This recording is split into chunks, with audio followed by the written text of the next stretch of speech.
Los últimos avances en genética reafirman más que empieza la vida en la concepción, cuando se une el óvulo y el espermatozoide. Es muy interesante, pero el espermatozoide, que trae sus libros de herencia, marca químicamente, es como si tenemos un libro, sacamos un plumón amarillo y marcamos lo más importante. El espermatozoide tiene marcadas, se llama la impronta, por supuesto es moléculas químicas que señalan algo especial de la genética del espermatozoide. La impronta de un óvulo, lo que se marca como más importante, lo que subraya como más importante, es distinto. Es como si una mujer lee un libro, marca con amarillo lo más importante, y un varón va a marcar otras cosas. Aquí pasa igual.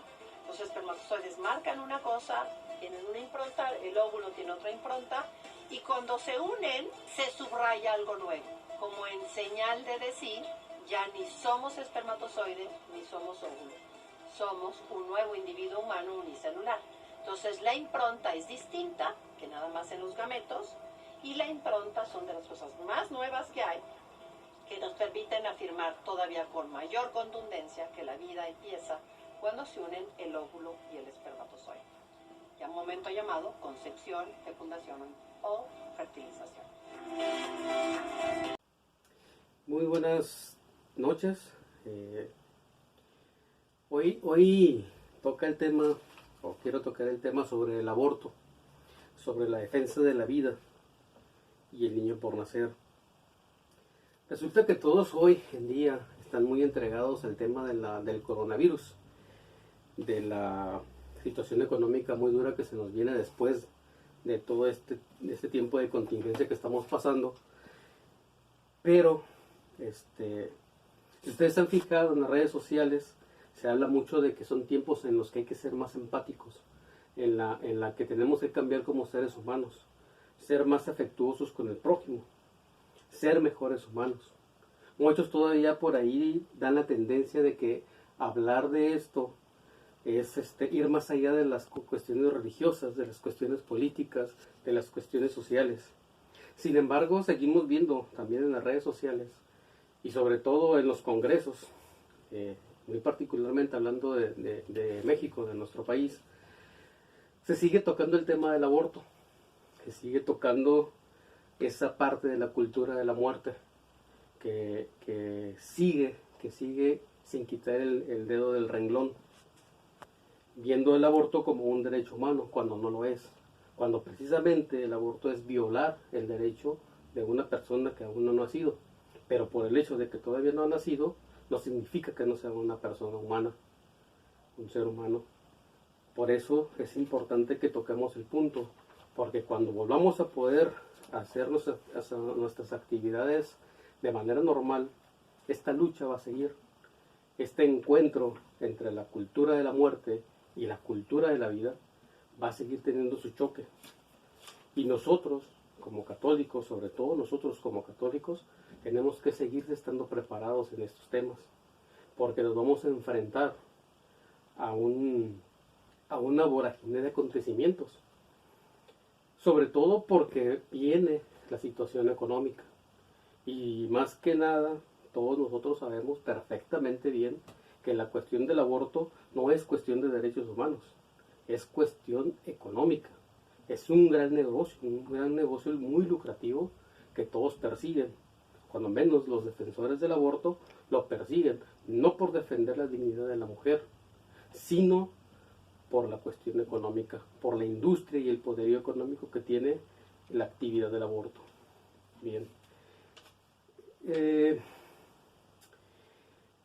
Algunos recordarán, otros no, pero el 27 de febrero del 2006, el Papa Benedicto XVI dirigió un discurso a los participantes en el congreso organizado por la Academia Pontificia para la Vida. En este congreso se habló el tema sobre el embrión humano en la fase de preimplantación. Dijo entonces el Papa: el magisterio de la Iglesia ha proclamado constantemente el carácter sagrado e inviolable de toda vida humana, desde su concepción hasta su fin natural. Este juicio moral vale la pena ya al comienzo de la vida de un embrión, incluso antes de que se haya implantado en el seno materno. Es decir, una vez que el sumo pontífice recordó que la vida humana no empieza cuando el óvulo fecundado desciende y se implanta en el útero materno, sino unos días antes, desde el instante mismo en que el espermatozoide lo fecunda. Es decir, la vida comienza precisamente en la fecundación, no cuando el óvulo se implanta en el útero materno, sino en el momento mismo de la unión del óvulo y el espermatozoide. Es justamente ahí cuando la nueva vida comienza. Por eso la defensa de la vida humana es desde la concepción hasta la muerte natural. La moderna ciencia confirma este hecho. Justamente les acababa yo de poner un video al inicio de este video que les estoy compartiendo. Les puse el video sobre una breve explicación de cómo es que comienza la vida, precisamente en la concepción. La moderna ciencia confirma este hecho con el descubrimiento del ADN. Es un dato científico irrefutable, que lo que la madre lleva en sus entrañas no es un puñado de células, como se nos quiere hacer creer, que es un puñado de células, que no es un ser humano. No es parte de su cuerpo. Es un ser humano distinto de la madre y del padre, con su propia carga cromosómica, con su código genético único e irrepetible, con un ADN que lo individualiza, lo identifica y lo distingue. Y como persona, es por lo tanto sujeto de derechos, el primero de los cuales es el derecho a la vida. De esto sigue que nadie, absolutamente nadie, ni el padre, ni la madre, ni el médico, ni el legislador, ni el juez, ni persona humana alguna, puede sin incurrir en gravísima falta negar ese derecho y matar esa nueva vida. En ninguna de las etapas de su desarrollo, sea que tenga una hora, un día, 14 semanas o 9 meses de gestación. Lo mismo da. La palabra de Dios nos intima en el Decálogo: no matarás. El aborto es siempre gravemente inmoral. Un asesinato que no admite circunstancias agravantes, ya que las posee todas. Porque la persona que se asesina es inocente. Y lo más grave de todo, es infiel. Ese niñito, aún no nacido, no está bautizado. Es importante advertir aquí sobre la malicia encubierta en el eufemismo interrupción voluntaria del embarazo. La interrupción es una pausa, es una detención momentánea de algo que continúa después. Se puede interrumpir una conversación, se interrumpe un evento deportivo, una canción, etc. El aborto no es una interrupción, pues la vida que se destruye no puede rehacerse, no puede continuar. El aborto es lisa y llanamente, como acabamos de señalar, un asesinato.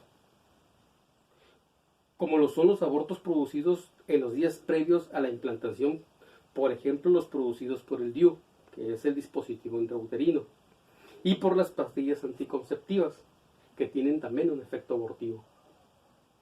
Es decir, las pastillas abortivas o anticonceptivas lo que hacen es que sueltan un químico que se queda en el cuerpo de la madre y que se activa una vez que ocurre la fecundación. Lo que hace la pastilla anticonceptiva no es prevenir la concepción, sino matar el feto una vez ocurrida la fecundación. Eso es lo que sucede con las pastillas anticonceptivas.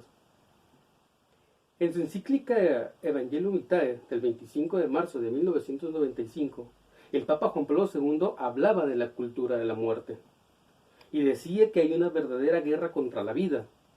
En esta guerra contra la vida, que hay una verdadera guerra, existe la complicidad de médicos, de laboratorios, de leyes, de medios periodísticos.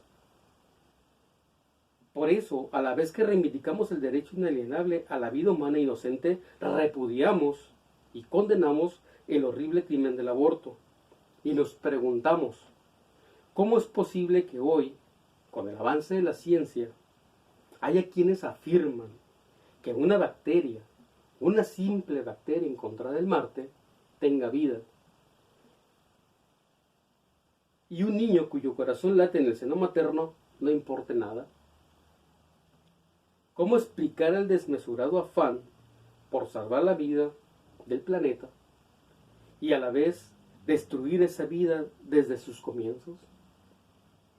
¿Cómo justificar que sea más importante la vida de un animal que la vida de un ser humano aún no nacido? ¿Cómo calificar este signo de hipocresía y pretender que seguimos siendo espirituales? Y peor aún, ¿cómo entender que haya católicos que se adhieran a estos postulados de las ideologías imperantes, que incluso dan su voto a políticos abortistas? En su legislación vigente, la Iglesia tiene la pena de excomunión para los que realicen abortos y para sus cómplices directos. Así lo establece expresamente el Código de Derecho Canónico en el Canon 1398. Quien procura el aborto, y si éste se produce, incurre en excomunión late sentencia, es decir, en excomunión de ipso facto. Y el Papa Juan Pablo II, en su encíclica Evangelium Vitae, que les acaba de citar, dice en el número 62, que la excomunión recae también sobre los cómplices. La excomunión afecta a todos los que cometen este delito conociendo la pena, incluidos también aquellos cómplices sin cuya cooperación el delito no se hubiera producido. Lo cual significa que además de la madre y el médico quedan también excomulgados los enfermeros, los padres y todos los que presionaron a la madre. Y muy importante, los legisladores que aprobaron la ley del aborto. ¿Cómo es posible entonces seguir haciendo caso omiso a esta enseñanza y disciplina de la Iglesia? ¿Qué catolicismo es ese que calla la verdad por cobardía, por conveniencia, por connivencia con el poder político? ¿O por considerar inoportuna esta gran verdad? Si no es oportuno hablar de la excomunión para el pecado del aborto ahora, cuando el aborto está a la puerta, incluso cuando ya ha sido debatido, ¿cuándo será oportuno? Si no es ahora el momento de hablar, más aún de gritar, ¿cuándo lo será? Frente a este silencio culpable, siempre estará vigente el testimonio lúcido y valiente de Santa Teresa de Calcuta, cuando ante el presidente de los Estados Unidos dijo: la amenaza más grande que sufre la paz hoy en día es el aborto, porque aborto es hacer la guerra al niño. Ese niño inocente muere en manos de su propia madre. Si aceptamos que una madre pueda matar a su propio hijo, ¿cómo podremos decirle a otros que no maten?